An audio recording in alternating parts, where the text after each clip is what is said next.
Welcome to another segment of Top Apps. Zach here, and today I've got an interesting news application that's available for iOS and Android. It's called Umano, which is Italian for human.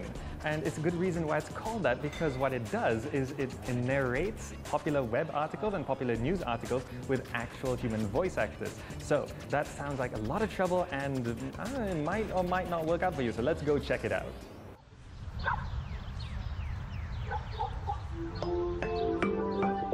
Language and digital identity. How to break out of a career rut in 4 weeks. Customers, partners, employees, competitors, everyone wants their inputs heard. So let's take a look at Umano here. And basically it starts up the application for the first time, and it asks you sort of like what are your interests, like science, lifestyle, entertainment, that sort of thing. And it sort of auto-compiles different categories of news articles onto your feed. And what's really, really cool is that you have a My Playlist feature. And this My Playlist feature, you just sort of set how long you want the playlist to be, like 1 hour, 2 hours, something like that. And it'll automatically fill it with what it thinks will be most interesting to you. And of course, the more you use it, the more it learns and all of that. Now, overall, listening to the news articles, it's really, really cool. It's sort of like listening to a podcast. It's just that they're reading from the actual article. And one thing that's cool is that it's got a read-along feature. So that means you can link or go straight to the actual original article, and it sort of reads along with you. So if you want that sort of thing, especially if you struggle with some of the languages out there.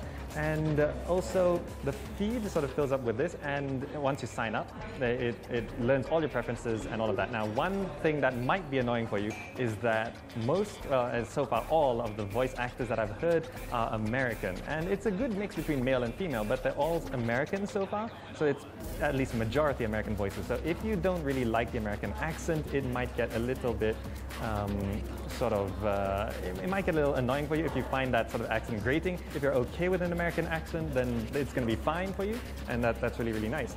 And it does sort of, you can just sort of play it, and you can exit the app and it'll run in the background. It's sort of like listening to a podcast. It's great and absolutely perfect if you drive or commute to work or anywhere really, and you're stuck in traffic, and you just can sort of let it play, and it goes on and on and on. And just because it's just audio, it doesn't really use up too much bandwidth. So overall, Umano is one of those really, really nice apps that does something that's a little bit different. I mean, you can have text-to-speech readers which are sort of robotic, but having that personal human touch to it really does give it that extra something. An emerging class of creatives are using 3D printing techniques. Humans may well have evolved the way we did because of our ability to run. Customers, partners, employees, competitors, everyone wants their inputs heard, but only you can act to change the world with your ideas. All right, that wraps up Top Apps for today. And before I go, I'd love to thank our wonderful host. It's Cat in the Box at Empire Damansara. It's a wonderful place and wonderful people.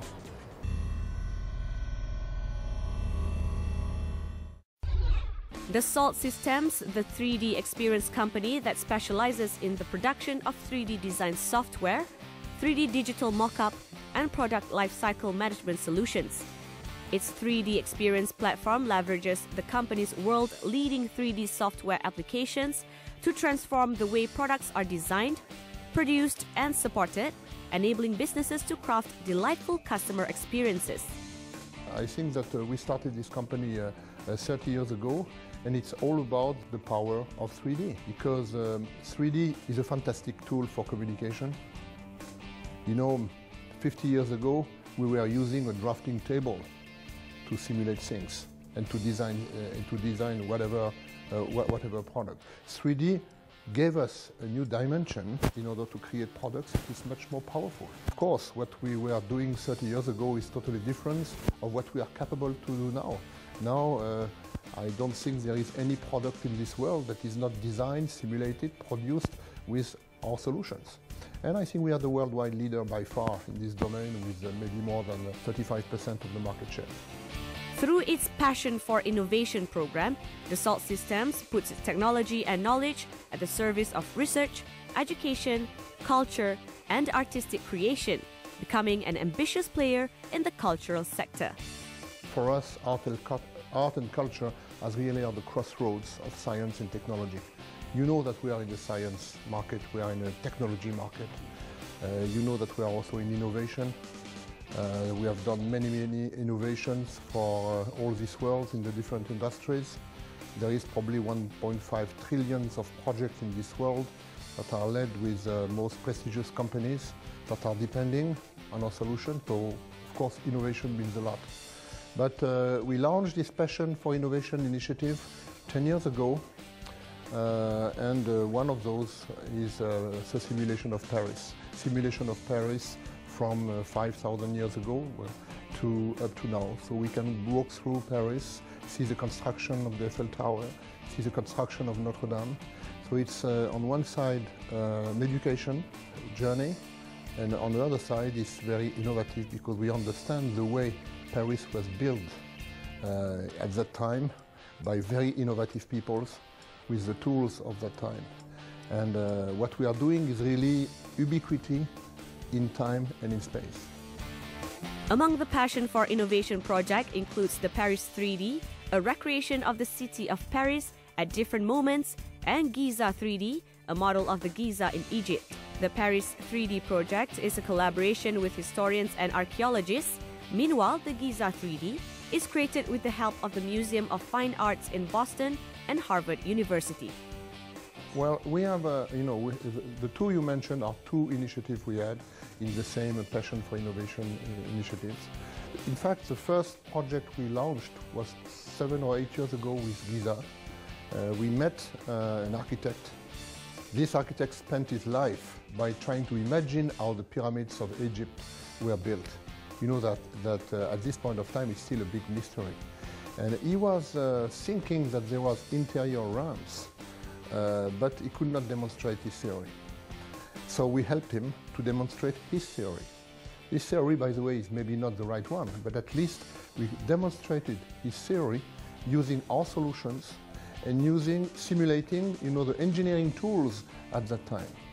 So I think that this is what we did. Now, one day, the Egyptian authorities will help us to demonstrate that this story is the reality. We decided to do that in cooperation with different partners, in co-production with different people, also with people knowing about the history of Paris. We cannot do that alone. We were helped by historical people, by cultural people, people who know how Paris was built. For example, how did we build the Eiffel Tower? We had to see with all specific documents from the past how this was built in order to recreate exactly the different steps of construction. The same as much as possible with Notre Dame, for example, and with all the different elements of Paris. And then we were capable to do this walkthrough on Paris from age to age, from many years ago to now. Again, it's a great illustration of the power of 3D to simulate the past and to create the future. Over to 190,000 customers across industries in more than 140 countries rely on Dassault Systèmes' 3D digital technology to collaborate and innovate. The company's collaborative solutions foster social innovation, expanding possibilities for the virtual world to improve the real world. Well, first, the solutions we are using are really used by the industry. Whatever the manufacturing industry, the engineering industry, even physical doctors or any kind of industry. So, the product of today cannot be built and simulated without this kind of solutions. So it's not something that we do only for visualization. It's not a movie. It's really all about what we call 3D experience, because we allow all the companies in this world to design, even to have the idea of a product, to design it, to simulate it, to manufacture it, to produce it, to maintain it virtually in the real world, and also to experience it. So that after, when we decide to make it, I think it's right the first time. With its online architecture, the 3D experience environment helps businesses to test and evaluate anywhere in the development life cycle of a product or service, the eventual experience they will deliver to their customers. In short, 3D experience powers the next generation capabilities that drive today's experience economy.